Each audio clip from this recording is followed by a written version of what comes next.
Kakinada MP తోట Narasimham Jaggampeta MLA సీటుపై ఆశలు పెట్టుకున్నారు. ముఖ్యమంత్రి చంద్రబాబు ఇస్తారని ఆయన ఆశిస్తున్నారు. దీనిలో భాగంగా మంగళవారం ఆయన పయనం కొనసాగిస్తారని తోట వర్గీయులు చెబుతున్నారు. ఈ నేపథ్యంలో ఆదివారం రాత్రి వైఎస్ఆర్సీపీ నాయకులు ద్వారంపూడి చంద్రశేఖర్ రెడ్డి ఎంపీ తోటను కలుసుకుని సుదీర్ఘంగా చర్చలు జరిపి వెళ్లారు. ఈ కలయికతో రాజకీయ వాతావరణం మరింత ఊపందుకుంది. జగ్గంపేట టీడీపీ టికెట్ దక్కకపోతే ఎంపీ తోట నరసింహం పునరాలోచన చేస్తున్నట్లు సమాచారం. నేడు అమరావతిలో చంద్రబాబు సమక్షంలో విషయాన్ని తేల్చుకునేందుకు సన్నద్దమవుతున్నారు. ఎంపీ తోట వర్గీయులు మొత్తం 250 కార్లతో తరలి వెళ్లే పనుల్లో నిమగ్నమైనట్లు సమాచారం.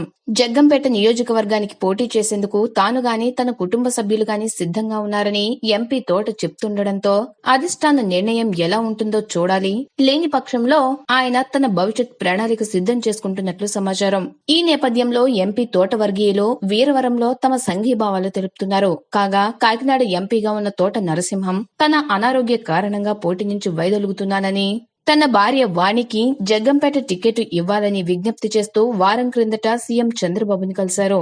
జగ్గంపేట సీటు నెహ్రూకి ఖాయం చేసిన చంద్రబాబు నరసింహం భార్యకు సీటు విషయంలో హామీ ఇవ్వలేదు. అలా అని కరాఖండిగా తోసిపుచ్చనూ లేదు.